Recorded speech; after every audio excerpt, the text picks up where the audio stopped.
agora o Diário de Notícias. Hoje é quinta-feira, dia 3 de abril de 2025. Eu sou Karen Crisóstomo e nós vamos juntos aqui pela Rede Gospel de televisão e também pelo YouTube Rede Gospel TV Oficial com as principais notícias do Brasil e do mundo. Vamos aos destaques de hoje. Donald Trump anuncia tarifas de 10% sobre os produtos importados do Brasil. O presidente fala em proteger o país, mas corre risco de aumentar ainda mais a pressão sobre o governo. Alexandre de Moraes nega a prisão de Bolsonaro e diz que pedido foi sem fundamento. Acidente no Piauí deixa 6 mulheres mortas. E ainda, os gols da Copa Libertadores da América. Essas e outras notícias do Brasil e do mundo você vê agora no Diário de Notícias. Boa noite. O presidente dos Estados Unidos, Donald Trump, anunciou uma tarifa de 10% em todos os produtos importados do Brasil. As novas medidas também vão afetar outros países. A China, por exemplo, vai pagar mais de 30%. As cobranças entram em vigor nesta quinta-feira. O presidente Donald Trump confirmou que vai aplicar uma taxa de importação de 10% a todos os produtos que forem importados do Brasil a partir desta quinta-feira. O anúncio foi feito durante um evento no Jardim da Casa Branca e, segundo ele, marcou o Dia da Libertação. Trump disse que os Estados Unidos deixarão de depender de exportações estrangeiras e que, na visão dele, o país deixará de ser explorado. O Brasil está ao lado de Reino Unido, Singapura, Colômbia, Chile e Austrália e só serão cobrados em 10%. A China, principal adversária dos Estados Unidos, terá uma tarifa de 34%. A União Europeia, bloco aliado militarmente dos norte-americanos, tiveram tarifa fixada em 20%. Na última semana, o presidente norte-americano chegou a afirmar que as tarifas devem incluir todos os países, mas disse que as taxas podem ser mais suaves do que se espera e que está disposto a fazer acordos. Além das tarifas, outras taxas já anunciadas pelo republicano também entraram em vigor, como a cobrança de 25% sobre carros importados pelos Estados Unidos. E pouco depois desse anúncio de Donald Trump, a Câmara dos Deputados aprovou com urgência o projeto que permite ao governo brasileiro retaliar países ou blocos que imponham novas tarifas aos produtos brasileiros. A Câmara dos Deputados aprovou um projeto que concede ao governo federal ferramentas para responder às barreiras comerciais após o presidente dos Estados Unidos, Donald Trump, anunciar tarifas de 10% às importações de vários países, incluindo o Brasil. Batizada como Lei da Reciprocidade, a medida foi aprovada após passar pelo aval do Senado. Agora o texto será enviado para a sanção presidencial. O Brasil não descarta a possibilidade de recorrer à Organização Mundial do Comércio contra o tarifaço dos Estados Unidos, informou na noite desta quarta o Ministério das Relações Exteriores, o Itamaraty, e o Ministério do Desenvolvimento, Indústria, Comércio e Serviços.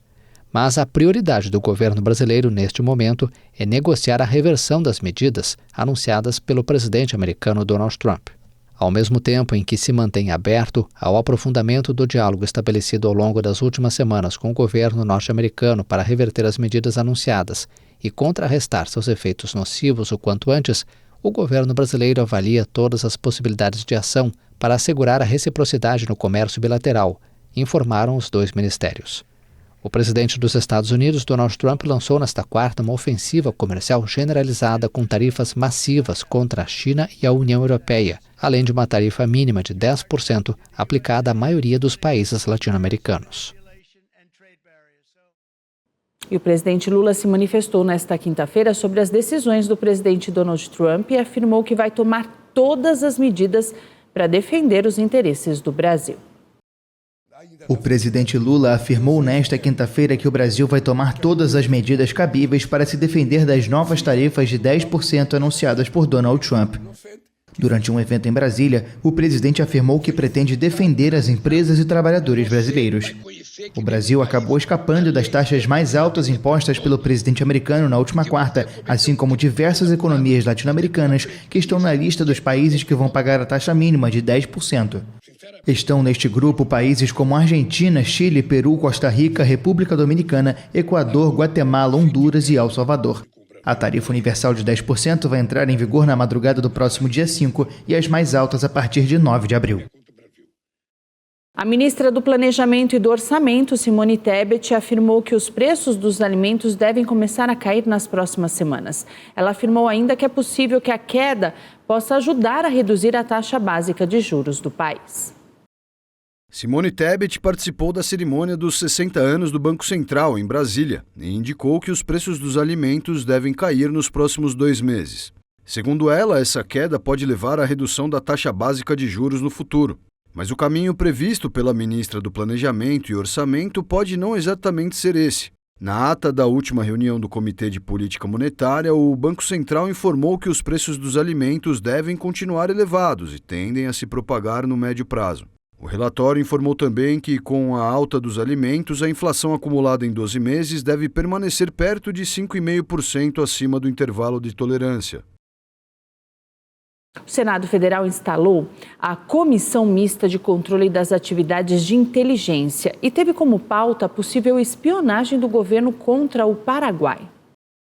A instalação da comissão acontece após 2 dias do escândalo envolvendo a Agência Brasileira de Inteligência, que teria autorizado ataques cibernéticos a sistemas do governo paraguaio. O deputado e presidente da comissão, Felipe Barros, afirmou que a comissão vai entender e reconectar o parlamento brasileiro com mecanismos de proteção estratégica do Brasil.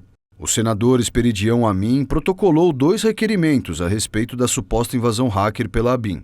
O primeiro deles é para pedir esclarecimentos da agência sobre o caso, e outro convidando o diretor-geral da Polícia Federal, Andrei Rodrigues, para prestar esclarecimentos. Os 2 pedidos ainda serão analisados. Além desses 2 requerimentos, o presidente Felipe Barros lembrou que ainda existem outros requerimentos, já aprovados pela legislatura passada, para convidar o diretor-geral da ABIN, Luiz Fernando Correia, a falar sobre as estratégias de inteligência da agência. O ministro do Supremo Tribunal Federal, Alexandre de Moraes, determinou a prisão preventiva de Leonardo Rodrigues de Jesus, o Léo Índio. A decisão aconteceu após um pedido do procurador-geral, Paulo Gonet, que afirmou que Léo Índio se evadiu para a Argentina deliberadamente, descumprindo a medida cautelar e desrespeitando as decisões do Supremo Tribunal Federal.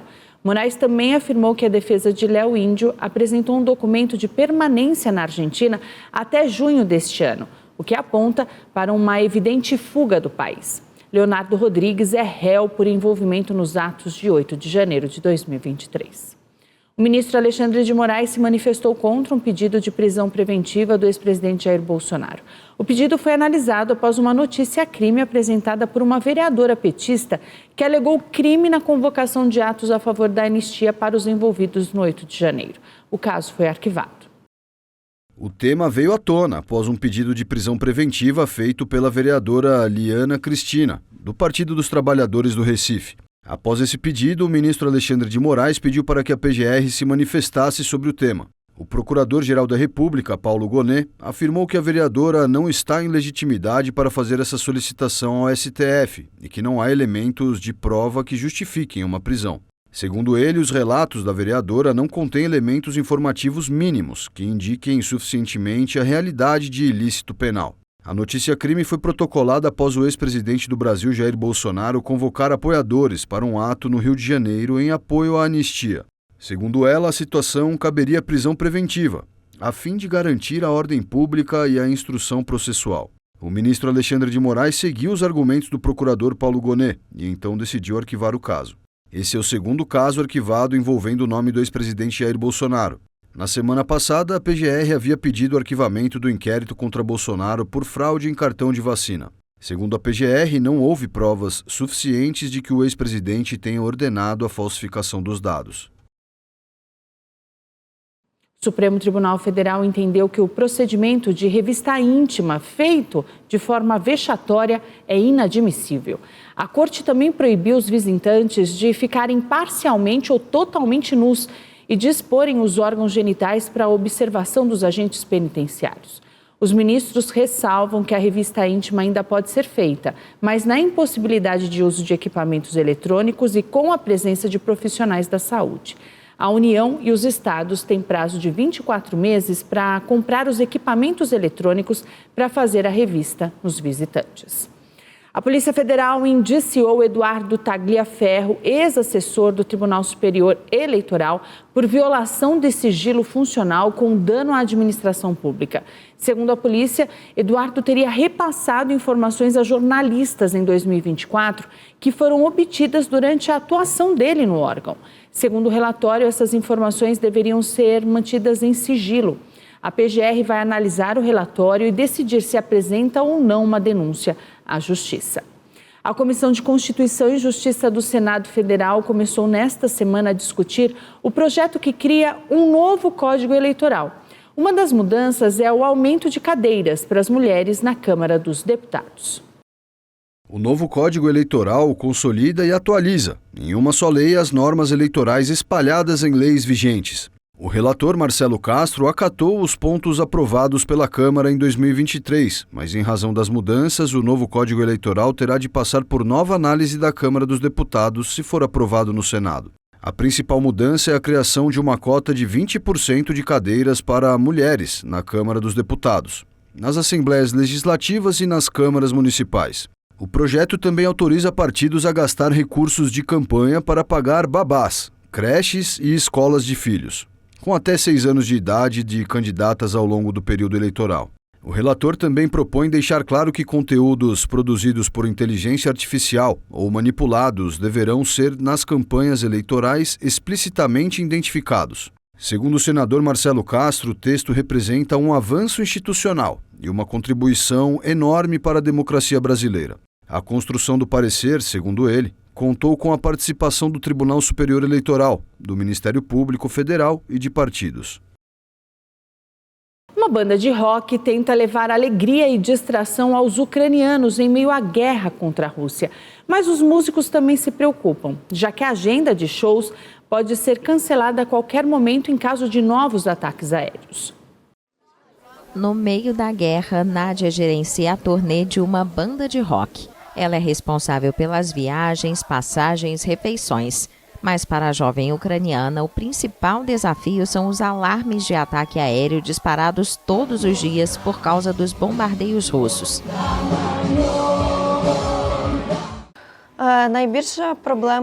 O principal desafio durante uma invasão em grande escala é o alerta de ataque aéreo. Consequentemente, quando um ataque aéreo é anunciado na Ucrânia, quando um ataque é relatado na região onde o evento está ocorrendo, tudo é suspenso e, consequentemente, o show não pode continuar. Diante da violência em um país cheio de feridas, a resistência cultural dá um golpe nos olhos e nos ouvidos, e o show tem que continuar. Os Suzy de Sterpliat, que significa Os Vizinhos Vão Tolerar, são uma dupla de pop punk com 12 apresentações programadas na Ucrânia nesta primavera. E ajuda a distrair mesmo em tempos tão difíceis. Acho que a música é necessária e agora a Ucrânia está passando por um renascimento cultural porque o mercado russo desapareceu e um novo mercado ucraniano está surgindo. Então acho que é muito importante.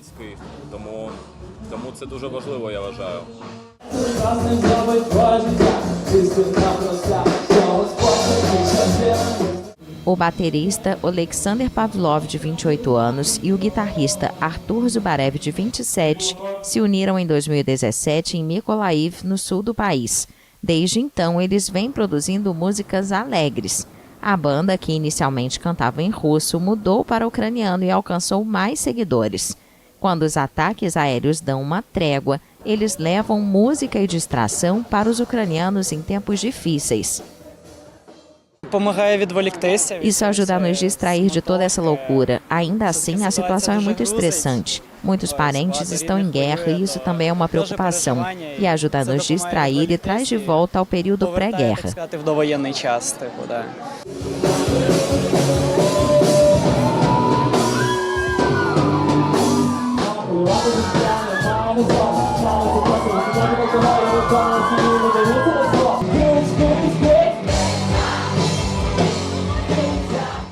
O secretário de Estado dos Estados Unidos, Marco Rubio, garantiu hoje que o país vai permanecer no Tratado do Atlântico Norte. Ele pediu também que os países do bloco militar gastem 5% do PIB em defesa.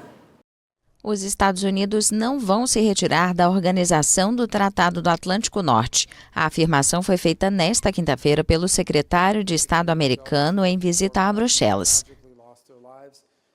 Os Estados Unidos estão na OTAN enquanto falamos agora. Os Estados Unidos estão ativos na OTAN como sempre estiveram, e parte dessa histeria e hipérbole que vejo na imprensa global e em algumas mídias nos Estados Unidos sobre a OTAN são injustificadas. Rubio participa de uma reunião de ministros das relações exteriores da OTAN e tenta dissipar as crescentes dúvidas entre os países da aliança militar sobre o compromisso de Washington, mas ele pediu que os demais membros aumentem seus gastos em defesa. Queremos sair daqui com o entendimento de que estamos em um caminho realista para cada um dos membros se comprometerem e cumprirem uma promessa de atingir até 5% dos gastos. Isso inclui que os Estados Unidos terão que aumentar sua porcentagem, porque se as ameaças realmente são tão terríveis quanto eu acredito que são, e os membros desta aliança acreditam que são, essa ameaça tem que ser confrontada por um compromisso total e real para ter a capacidade de confrontar essas coisas. Há vários anos, a OTAN estabeleceu como meta que os países integrantes investissem 2% do PIB na defesa, mas após a invasão russa da Ucrânia, o objetivo mudou, e Trump passou a exigir que os países aumentem os gastos militares para 5% de cada PIB nacional, uma meta politicamente inalcançável para a maioria dos países da aliança. As ações da empresa de carros elétricos Tesla subiram após um jornal noticiar que Elon Musk está de saída do governo de Donald Trump. As ações da Tesla subiram na Bolsa de Nova York depois que o site político publicou que o CEO da companhia, Elon Musk, em breve deixará ou reduzirá drasticamente sua atuação no governo do presidente americano Donald Trump. O veículo de comunicação americano Político relatou que o presidente Donald Trump anunciou a seus parceiros, incluindo membros de seu gabinete, que Elon Musk deixará seu cargo no governo nas próximas semanas. Musk apoiou financeiramente a campanha eleitoral de Donald Trump e, quando o republicano venceu a eleição, o nomeou para chefiar uma comissão de eficiência governamental chamada DOGE, cujo objetivo era desmantelar a burocracia governamental. De acordo com o Político, os dois decidiram que em breve seria a hora de Elon Musk se concentrar em suas empresas e manter um papel de apoio. O bilionário também é o chefe da empresa espacial SpaceX e dono do X, o antigo Twitter. A Tesla tem sido alvo de vandalismo e pedidos de boicote nos Estados Unidos e outros países desde que Musk começou a cooperar com Trump. A Tesla reportou uma queda de 13% em suas vendas em nível mundial no primeiro trimestre do ano, devido a uma produção menor em função de ajustes em suas fábricas e do impacto da atuação de Musk no governo americano. Um texto da Academia Francesa de Medicina afirmou que existem indícios que sustentam a hipótese do surgimento da Covid-19 em laboratório. Pesquisadores rechaçaram a afirmação e disseram ser apenas teorias da conspiração. Um relatório publicado indica que a Academia de Medicina da França se inclina para a teoria de que o vírus da Covid-19 se originou em um laboratório. A hipótese de transmissão natural é sustentada particularmente pela detecção de amostras genéticas no mercado de Wuhan, na China, sugerindo que alguns animais podem ter servido como intermediários entre o morcego e o humano. Os defensores da hipótese do surgimento em laboratório, especialmente popular entre as agências de inteligência dos Estados Unidos, apontam que o SARS-CoV-2 tem elementos únicos, ausentes em outros coronavírus existentes na natureza. Estes e outros pontos são lembrados pela Academia Francesa no texto, que apenas resume o debate dentro da comunidade internacional, mas se inclina mais para a teoria do vazamento de laboratório em vários aspectos. A instituição afirma que esta hipótese é apoiada por um conjunto de fatos e argumentos, enquanto se limita a ressaltar que não há elementos que permitam uma conclusão definitiva em favor do surgimento natural da doença. O relatório gerou forte oposição de outros cientistas franceses que apoiam a origem natural, como a pesquisadora Florence Debar, que afirmou que o texto beira o papo de bar com teorias da conspiração. O presidente da Argentina, Javier Milei, fez um aceno aos habitantes das Ilhas Malvinas. O país reivindica o território há 200 anos. O presidente da Argentina, Javier Milei, afirmou querer uma potência para que os habitantes das Malvinas prefiram ser argentinos, em um discurso comemorativo da guerra contra o Reino Unido pela soberania das ilhas. Há quase 200 anos, a Argentina reivindica o arquipélago, situado a 600 quilômetros da costa no Atlântico Sul. O local foi palco de um conflito bélico em 1982, que terminou com a vitória do Reino Unido, com 649 argentinos e 255 britânicos mortos. O Reino Unido repudia qualquer pretensão argentina e considera que os cerca de 3.600 habitantes das ilhas, que chamam de Falkland, devem ter direito à autodeterminação.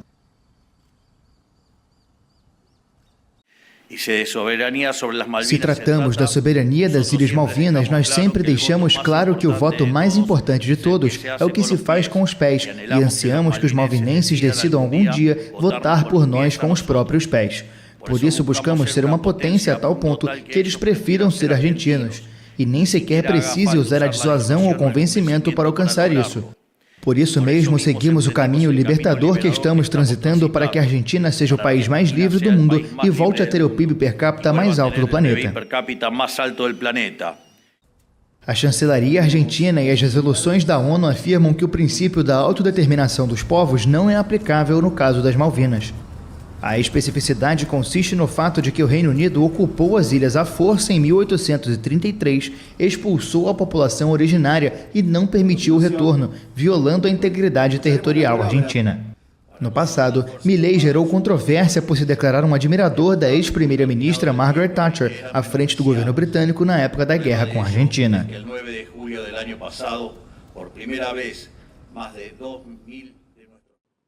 Um homem foi resgatado hoje com vida 5 dias após o terremoto em Mianmar. As autoridades locais subiram para 3.000 o número de mortes. Os birmaneses comemoraram o resgate de um homem 5 dias após o terremoto que abalou Mianmar. O sobrevivente, de 26 anos, foi retirado dos escombros de um hotel na capital Naypyidaw. O resgate foi feito por socorristas locais e outros enviados pela Turquia. Já na cidade de Mandalay, as equipes lamentaram a perda de mais 2 vidas. As equipes precisaram amputar a perna de uma mulher grávida de 35 anos para conseguir retirá-la dos destroços de um prédio, mas ela foi declarada morta logo em seguida. O balanço atualizado, divulgado nesta quinta-feira pela Junta Militar, aponta que mais de 3.000 pessoas morreram em decorrência do forte terremoto que abalou Mianmar na última sexta-feira. Cerca de 4.700 pessoas ficaram feridas e mais de 300 estão desaparecidas. Um porta-voz da Junta afirmou que o país recebeu quase 1.000 toneladas de material de emergência e equipamentos de resgate de 17 nações. O tremor de magnitude 7,7 também foi sentido na Tailândia, deixando dezenas de vítimas. E no próximo bloco, a polícia identifica suspeitos de matarem arquiteto no Butantã. E um acidente entre uma van e um ônibus deixa 6 mortos no Piauí.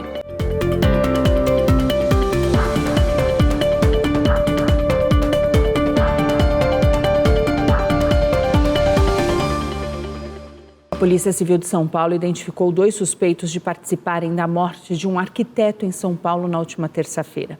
O Departamento Estadual de Investigações Criminais não divulgou os nomes.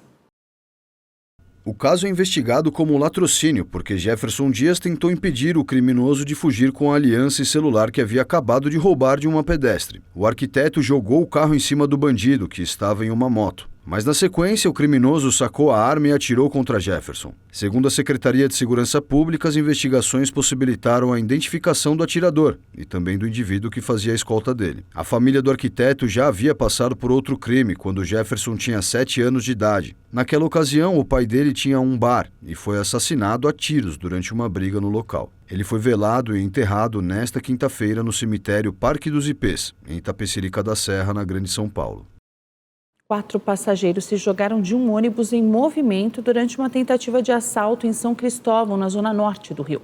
As vítimas foram socorridas e levadas para o Hospital Municipal Souza Aguiar e estão em estado grave. De acordo com passageiros, 2 bandidos anunciaram o assalto na Praça da Bandeira. Um estava armado e rendeu o motorista, enquanto o outro fazia limpa nos passageiros. Durante as agressões, 4 passageiros conseguiram forçar a porta de trás e se jogaram do ônibus, caindo no viaduto dos Fuzileiros, já na altura da Cidade Nova. As vítimas foram socorridas pelo Corpo de Bombeiros e levadas ao Hospital Municipal Souza Aguiar. Alguns estão em estado grave, com fraturas expostas. O motorista, ainda sob a mira do assaltante, seguiu até as imediações da Prefeitura do Rio e pediu ajuda a uma viatura que estava parada no local. Os criminosos desceram e fugiram antes da abordagem da polícia. Em nota, a Rio Ônibus disse que repudia e lamenta a frequência dos assaltos a ônibus em toda a cidade. A empresa pediu ainda providências das autoridades para garantir o direito de ir e vir do cidadão.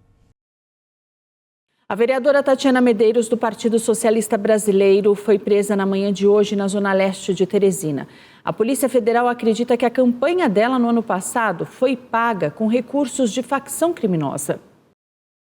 Em dezembro de 2024, a instituição Vamos Juntos, na zona norte de Teresina, foi alvo de buscas pela PF na primeira fase da Operação Escudo Eleitoral. O objetivo, segundo a polícia, era apurar a atuação de facções criminosas no processo eleitoral das eleições municipais de 2024. Na época, a PF apreendeu R$100 mil em espécie. Na manhã de hoje, a Polícia Federal deu sequência à operação e iniciou a segunda fase. Um dos alvos era a vereadora Tatiana Medeiros. Ela foi presa em um condomínio na zona leste de Teresina. Ela também foi afastada do cargo na Câmara Municipal da capital pela Justiça do Piauí.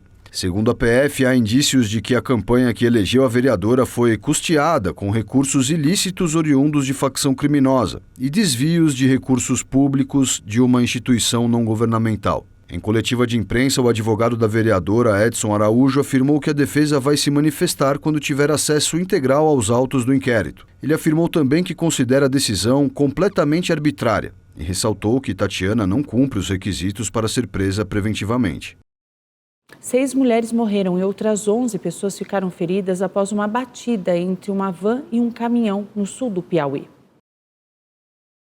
Segundo informações, a van saiu do município de Jurema e transportava pessoas para um mutirão em São Raimundo Nonato. A suspeita é que a van foi desviar de um carro que estava parado na via e acabou colidindo com um caminhão que vinha no sentido contrário. Os 2 motoristas da van e do caminhão foram encaminhados em estado grave ao Hospital Regional Senador Campos Ferraz, em São Raimundo Nonato. Segundo o Corpo de Bombeiros, populares iniciaram o resgate de 4 corpos, enquanto as equipes se dirigiam até o local. Uma criança foi resgatada e atendida na unidade de pronto atendimento. Ela recebeu alta médica. A seguir, descoberta de ouro transforma a cidade no Paraguai e os gols da Copa Libertadores.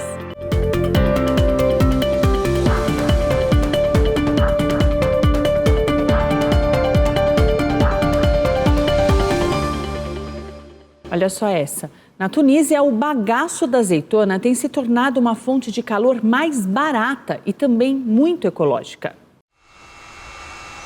Na oficina do engenheiro tunisiano Yassine Khelif, o motor de uma máquina zumbi enquanto transforma o bagaço de azeitona em briquetes para gerar calor.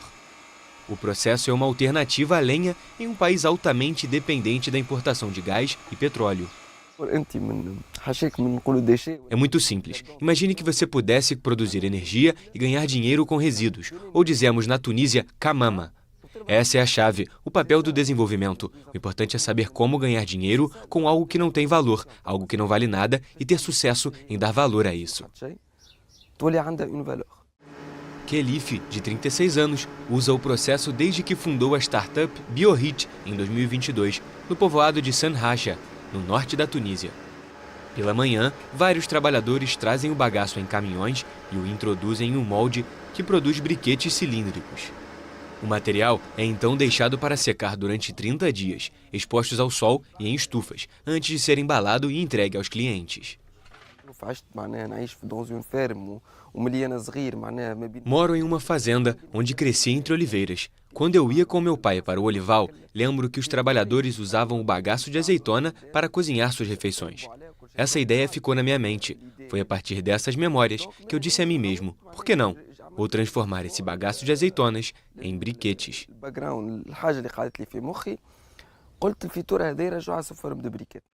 Essa pasta, que chamam de fitoura, é utilizada há muitos anos na Tunísia para acender fogueiras e na cozinha como complemento alimentar. Mas a maior parte dos resíduos do prensado das oliveiras acaba mesmo na natureza, contaminando o solo. A Tunísia é um dos 5 maiores produtores de azeite de oliva no mundo, com 304 mil toneladas por ano. O país do norte da África ainda gera quase o dobro de resíduos de fitoura.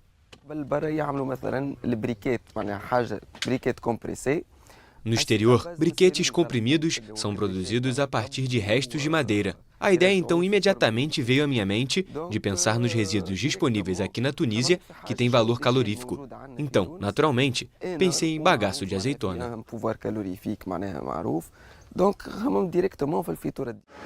A BioHit, que conta com 10 empregados, encontrou vários clientes na Tunísia, entre eles restaurantes, hotéis e algumas escolas com aquecimento precário nas regiões desfavorecidas do Noroeste, onde as temperaturas podem ser duras no inverno.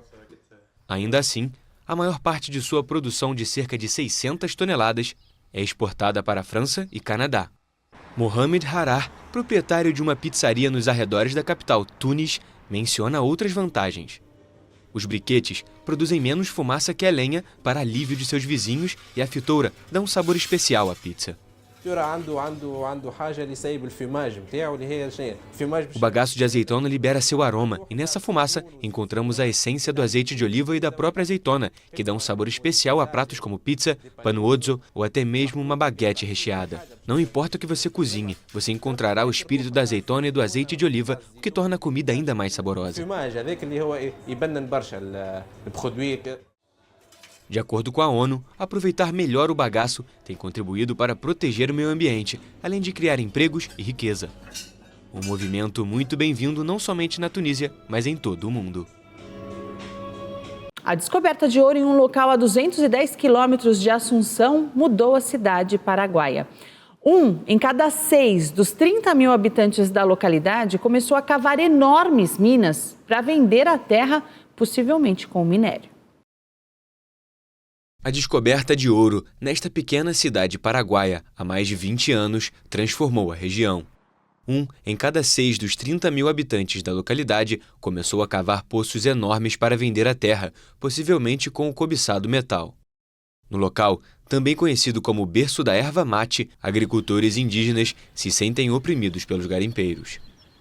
É demasiado difícil ter erva e ouro à la vez. É muito difícil ter erva mate e ouro ao mesmo tempo em um só lugar, porque o ouro fica escondido. Eles usam produtos químicos muito poderosos, como cianito, e isso afeta a planta de erva mate. Não apenas a planta, mas o que produzimos com a erva mate. Não só a planta de erva. O que nós produzimos com a erva. Os garimpeiros afirmam que há menos de 150 escavações, mas os agricultores estimam que seja mais de 300, a maioria ilegais. Cada uma pode produzir 1 quilo de ouro em 1 ou 2 meses. Os produtores exigem que novos canteiros não sejam mais abertos e que o território de mineração seja delimitado.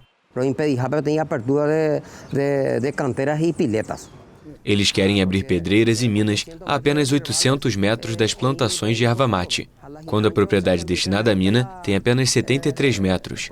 Por isso, estamos preocupados.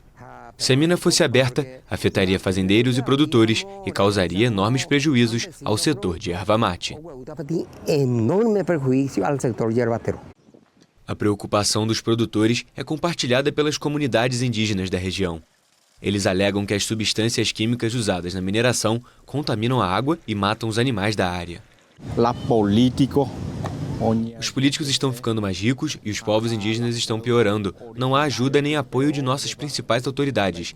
E é disso que precisamos como povos indígenas. Não somos vistos.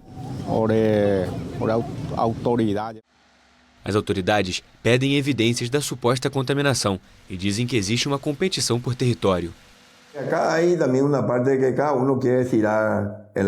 Aqui também tem uma parte onde todo mundo quer esticar sua própria água até seu moinho, certo? Mas eu acredito que ambos os setores são muito importantes e que muitas pessoas estão praticamente vivendo disso e que é a paz. Passo Yobay é um distrito muito importante dentro do departamento de Guaira. Tem 30 mil habitantes.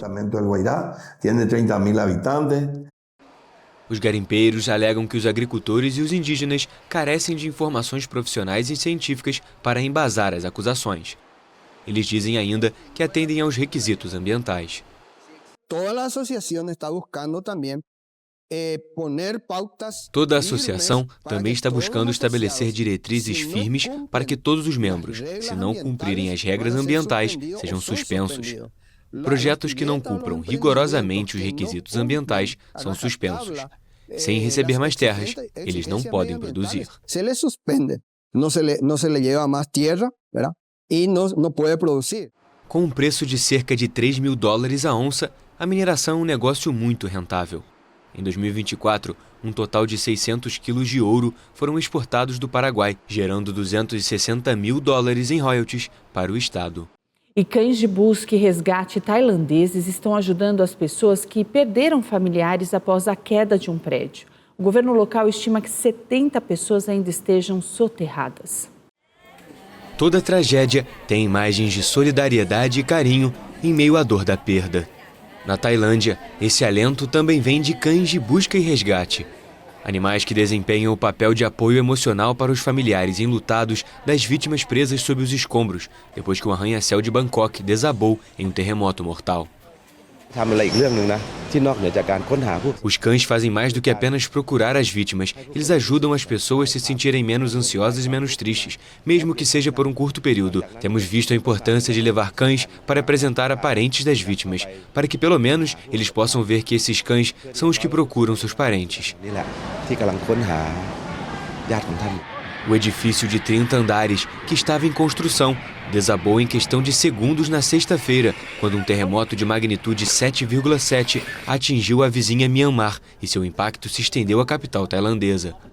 Até o momento, 13 pessoas morreram, possivelmente trabalhadores da construção civil, enquanto outras 9 ficaram feridas e estima-se que mais de 70 estejam soterradas sob os escombros. Os cães que atuam em Bangkok já trabalharam em outras tragédias, como o terremoto da Turquia em 2023. Eles são uma parte muito valiosa da equipe. Esta equipe está em missão para procurar muito mais pessoas ao redor do mundo. As autoridades enviaram várias equipes caninas para ajudar na operação de busca e resgate em Bangkok, inclusive do exército e da polícia. 11 cães foram recrutados, a maioria Golden Retriever. Animais que trouxeram sorriso apenas por estarem no local, onde as famílias se reúnem à espera de notícias do terremoto, que na vizinha Myanmar tem um saldo de mortos beirando os 3.000. A Amazon fez uma oferta para comprar a rede social TikTok e assumir as operações nos Estados Unidos. A plataforma tem até o próximo sábado para encontrar um comprador e continuar operando no país. A informação foi revelada pelo jornal norte-americano The New York Times. A carta com a proposta, que não teve o valor divulgado, foi entregue ao vice-presidente dos Estados Unidos, James David Vance, e a Howard Lutnick, secretário de Comércio.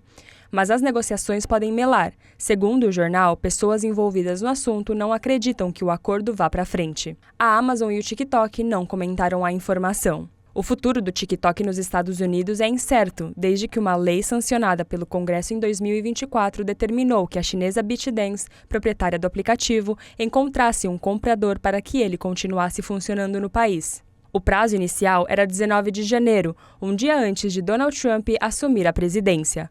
O TikTok chegou a suspender suas atividades nos Estados Unidos, mas voltou ao ar quando Trump decidiu adiar a aplicação da lei por 2 meses e meio.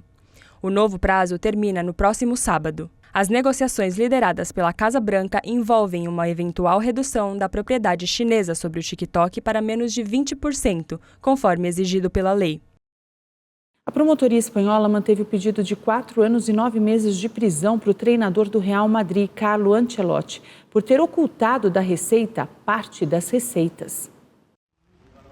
O Ministério Público da Espanha manteve nesta quinta-feira o pedido de prisão de Carlo Ancelotti por fraude fiscal. O treinador do Real Madrid é acusado de ter ocultado parte de suas receitas oriundas de direitos de imagem. O valor não declarado seria de mais de 1 milhão de euros, R$6.180.000 pela cotação atual. A promotoria pede uma pena de 4 anos e 9 meses de reclusão para o italiano. O caso está ligado à primeira passagem de Ancelotti pelo clube da capital espanhola entre 2013 e 2015.